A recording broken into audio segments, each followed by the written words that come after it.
Bulan dan bintang bersinar berkelipan dan menerangi keindahan malam.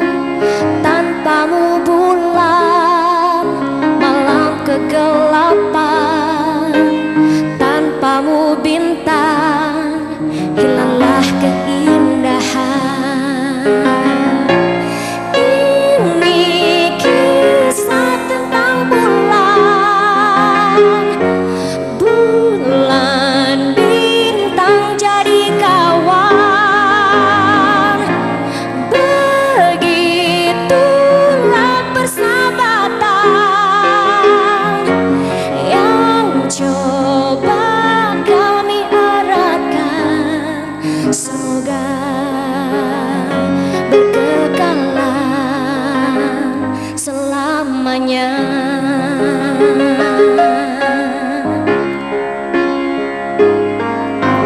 Bulan dan bintang bersinar berkelipan dan menerangi keindahan malam.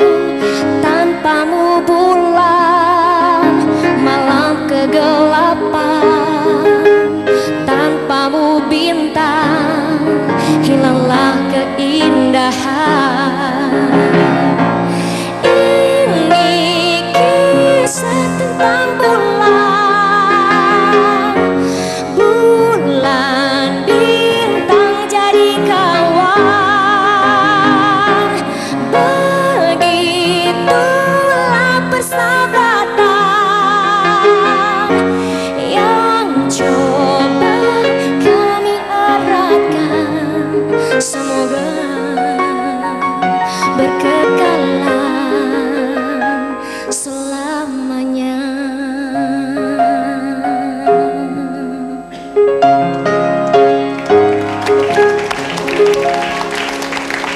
Yani, situ aja. Saya kawin di Aljazair. Apa? Saya menikah di Aljazair, di antara orang-orang Arab itu. Lalu dia nyanyi, saya nggak tahu, tapi saya tahu satu kata.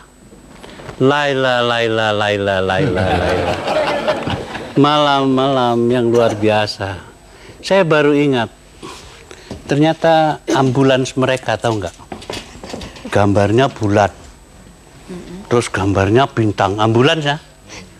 Ini apa sih maksudnya? Partai Islam di Indonesia bintang, bulan gitu. Bingung, cuma PAN yang matahari, ya kan? Lalu saya berpikir apa ya sebetulnya? Lalu saya tanya sama supir kedutaan, kenapa kok bintang sama bulan?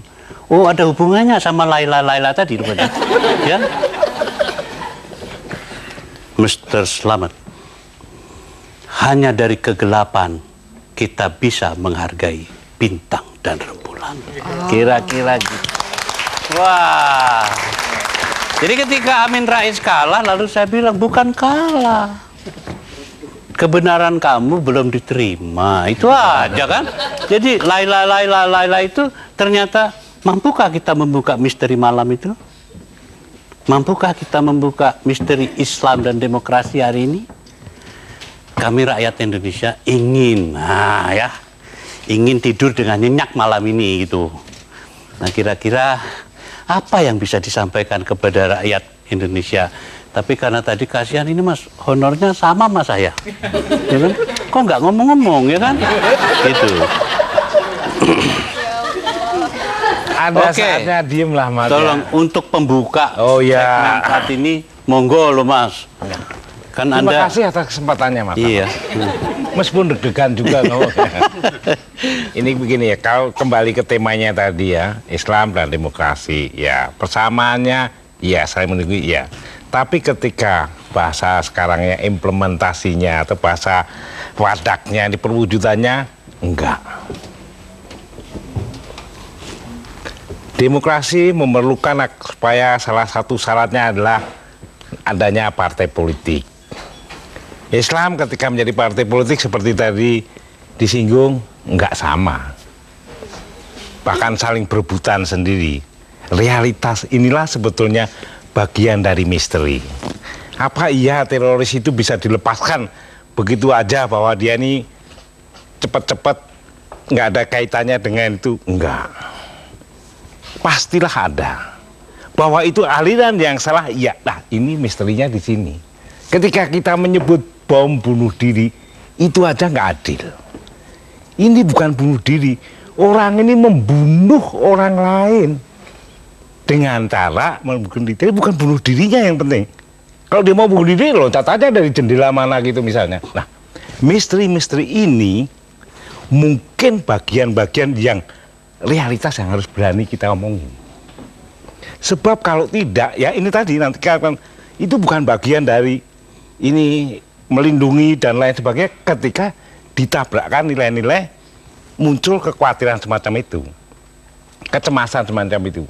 Tapi di awal tadi saya mengatakan bahwa enggak, mau sistem demokrasi mau bukan, kalau dia menabrak tata krama dan tata nilai, pastilah itu bahasa saya, nilai-nilai yang religius, nilai keagamaan, sistem itu pasti rontok. Mau monarki yang paling ini, mau demokrasi, enggak akan jalan. Nah, permasalahannya bagaimana, kalau tadi ada jet lag budaya, tadi ada culture lag, mau menyerang ke sana kok jadi sini, ini mungkin yang harus dijembatani, ini yang harus tadi kalau istilahnya ditemani untuk kamu nggak bener ini, tetap ini nggak bener, bahkan dari segi apapun nggak bener. Kalau kamu korupsi, mau kamu Islam, mau kamu Kristen, mau Buddha, namanya tetap salah. Titik, nggak ada urusannya dengan dikaitkan ke situ. Saya setuju. Do and don't, nah ini mesti harus jelas. Tanpa kita kejelasan, mungkin loh kerancuan ini terbawa ke sana. Mau ngomong gini nggak berani dikit, nanti minggu ke sana, apalagi ini, yang ngomong minoritas mau didengerin apanya dan lain sebagainya. Dari sini barangkali sentuhan-sentuhan itu jalan. Baik, wah terharu aku. Ya sama, aku juga terharu sendiri. Aduh. Ya rupanya diam kamu merenung tadi ya. Oke. Saya tidak akan mengatakan siapa yang duluan, karena ini sudah sifatnya spontanitas ya. Kira-kira apa sih sebetulnya yang bisa dibawa tidur oleh teman-teman di rumah? Siapa Jadi, duluan terserah. Gini Mas, Pak saya ingin saya ingin mencoba begini, bahwa Islam dan demokrasi ini kita harus pahami dulu negara kita dulu. Negara kita ini kita cobalah kita katakan sebagai negara agama. Negara agama itu dalam teori bahwa sebuah wilayah yang diperintah oleh penguasa yang beragama, atau suatu wilayah yang syiar agamanya itu otonom dan berdominan di bawah kendali umat beragama itu sendiri. Nah, coba kita sekarang lihat Indonesia ini. Indonesia sebagai negara agama, faktanya seperti apa? Penguasanya kan tidak ada yang tidak beragama, Mas. Ya. Mulai dari presiden sampai rendahan semua beragama. Bahkan pada saat dia akan melaksanakan amanat yang diberikan oleh rakyat itu, dia disumpah menurut agama masing-masing. Ya. Jadi agama.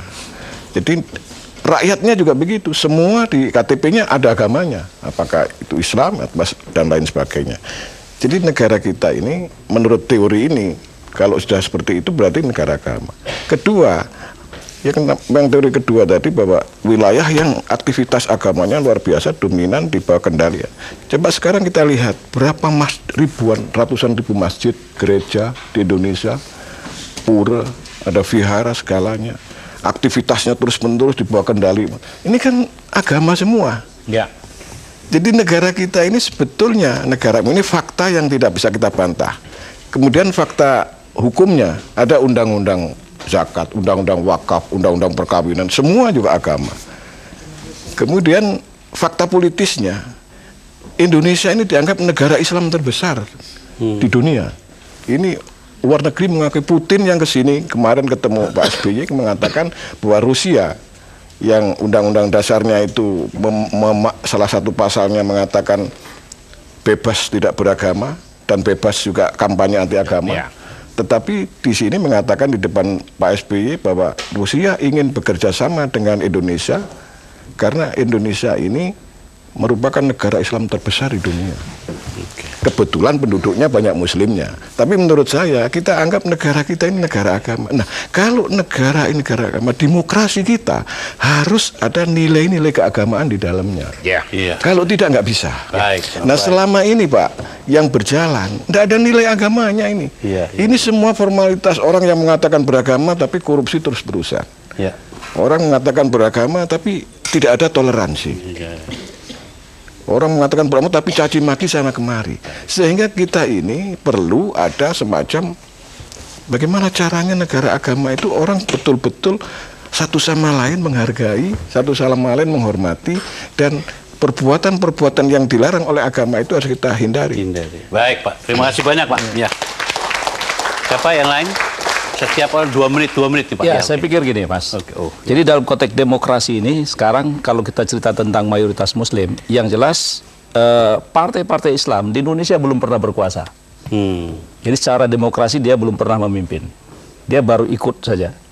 Nah, oleh karena itu kalau memang kita mau melakukan perubahan, ya partai Islam harus menang supaya bisa melihat apa perbedaan dengan ideologi yang dimiliki terhadap perilaku-perilaku yang ada sekarang ini, ketidakadilan dan sebagainya, untuk mengimplementasikan nilai-nilai yang dimiliki. Karena tidak mungkin nilai-nilai ideologi itu bisa diimplementasikan tanpa kekuasaan. Jadi demokrasi itulah menurut saya pintu gerbang bagi semua kekuatan yang ada di sini untuk merebut kekuasaan. Jadi ketika dia berkuasa itu dia implementasikan apa yang dapat yang menjadi aspirasi atau cita-citanya gitu. Tapi begini, ada renungan saya terhadap kenapa saya tetap mengatakan tidak ada kaitan. Jadi waktu terjadi peristiwa bom membunuh di Masjid Cirebon dan di Solo, langsung saya berimajinasi ketika malaikat mungkar nangkir nanya sama yang mati di Cirebon tuh, "Hei, kau mati kenapa?" "Wah, saya mati di masjid." "Kenapa?" "Saya bom masjid." Lah, malaikatnya, "Loh, kamu kok satu. Yang satu, kau di mana?" "Wah, kenapa perutmu terburai?" "Wah, saya mati berjuang untuk apa?" "Saya mati di gereja." "Loh, gimana kamu berjuang jihad kok mati di gereja?" Jadi saya pikir nggak ada kaitannya itu. Ya, karena sama salahnya itu. Terima kasih. Oke Pak, ya monggo Mas Amir. Ya. Nah, kepada Mas Arswendo dan teman-teman lain yang non-Muslim, saya pikir kita harus bersama-sama untuk menekan pemerintah ini agar supaya menegakkan hukum secara adil dan tegas serta konsisten. Nah, dengan demikian baru kita bisa bersikap yang lebih tegas kepada radikalisme tadi. Dari siapapun juga, bukan hanya dari orang Islam. Nah, ini menjadi agenda penting buat kita. Oleh karena pemerintah sekarang ini kan seolah-olah membiarkan saja semuanya atas nama demokrasi.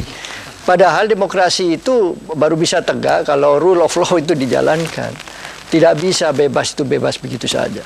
Lalu yang kedua, saya ingin menghimbau kepada teman-teman, terutama para ulama misalnya yang punya pesantren-pesantren, untuk terus menanamkan Islam yang baik, yang kafah, yang toleransi kepada anak. Nah, tetapi juga kepada yang non-Islam saya ingin mengatakan teruslah menjalin komunikasi dengan yang Islam-Islam ini agar supaya prasangka-prasangka itu tidak makin tebal.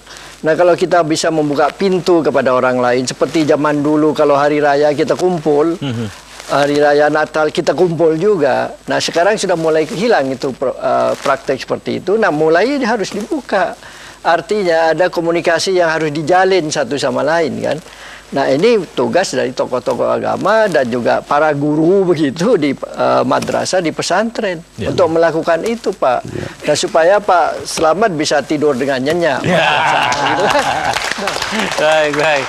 Monggo, terakhir Mas. Ya. Masih ada waktu. Masih harus ada waktu. Kalau 10-12 tahun terakhir ini masih ada kepengapan, itu kalau saya kira kan orang merasa ini ada kebebasan dan mereka berpikir bisa jadi apa saja. Bisa berperilaku apa saja. Sebetulnya saya ingin mengatakan begini, marilah kita berperan sebagaimana fungsi kita. Kalau masih mahasiswa ya sekolahlah yang bagus. Kalau memang tidak bakat jadi ketua partai, yang tidak usah masuk partai. Nyindir lagi nih, nyindir lagi. Bukan, saya mengatakan bahwa ya sesuai lah dengan kemampuan dan ya fungsi kita lah. Kalau memang misalnya saya nggak pantas ini jadi bupati, wali kota, ya jangan dipaksakan. Bukan, ini karena demokrasi, masa saya juga bisa. Ini kita lihat di mana-mana itu. Akibatnya yang muncul adalah, yaitu kita lihat wakil-wakil rakyat yang sebetulnya tidak sepenuhnya mewakili kita. Kita lihat pemimpin-pemimpin kita, sebetulnya dia tidak bakat untuk jadi di sana. Ya, jadi juga tidak memimpin kita gitu. Jadi saya karena guru, saya memang paling berperhatian kepada murid-murid saya ingin katakan, ya sudahlah, Anda tuh belajar yang bagus lah. Nggak usah demo-demo, bakar ban ini, itu, dan sebagainya. Toh itu bukan tujuan orang tuamu yang sulit membiayai kamu untuk mengirim kamu ke sekolah. Nah, tetapi kalau kita tidak bisa memahami fungsi kita, menurut kayak saya berusaha untuk memahami fungsi saya. Saya tuh nggak bakat jadi politisi. Udahlah, saya memang bisanya ngajar, ya sudah saya ngajar. Saya nggak mau memaksakan untuk ikut bergabung dengan PKNU misalnya. Karena memang nggak bakat. Nggak mungkin lah. Baik, terima kasih banyak. Jadi berdasarkan ini ada teman saya, Jeffrey Al-Katiri, ini menulis pengalamannya ketika dia melihat ada bayi lahir di kampung. Terus dukun kampung bikin jampe-jampe nih buat bayi yang baru lahir. Karena dia orang Betawi, maka bismillahirrahmanirrahim, mata jangan selihat-lihatnya, kuping jangan sedenger-dengernya, lidah jangan sengomong-ngomongnya, mulut jangan semakan-makannya, muka jangan semerengut-merengutnya, bibir jangan sedoer-doernya, perut jangan sebuncit-buncitnya, jidat jangan selicin-licinnya, pale jangan sebotak-botaknya, tangan jangan sepegang-pegangnya, kaki jangan sejalan-jalannya, kulit jangan sebuduk-buduknya. Insya Allah wa barokah. Nah, rupanya kurang doa kita ini rupanya. Andai kata didoain kayak gini, mungkin kita nggak buduk nih kayak gitu. Ya, kira-kira begitu. Nah, jadi melihat yang semacam ini, saya kira bangsa ini ternyata menarik karena dia memiliki sense of humor yang tinggi. Akankah kita memikirkan bahwa kita tidak mungkin ke sana? Dengan rendah hati kita perlu proses. Dengan rendah hati kita menyatakan kita masih perlu belajar. Karena jeritan seorang muslim yang baik pun mengatakan dalam sebuah baris pendek, sajadahku sudah semakin tipis, tapi belum jua aku sampai ke sana. Kira-kira itu. Terima kasih teman-teman di rumah, baik yang di sini. Ini hanya seorang Bahtiar Effendi. Ini hanya seorang Arswendo, seorang Kaban, seorang Cak Anam, seorang ya Pak Amir. Jadi dengan demikian saya rasa kami hanya mencoba semaksimal mungkin malam ini. Tapi mudah-mudahan dengan berkah kita saling menyayangi, Laila, Laila, Laila, hanya dalam kegelapan kita bisa menghargai bintang dan bulan. Dengan demikian, selamat malam. Selamat malam, mudah-mudahan kita bertemu lagi dalam Minggu Malam bersama Selamat Radio. Tetaplah di TVRI, tetaplah di TVRI, dan tetaplah di TVRI.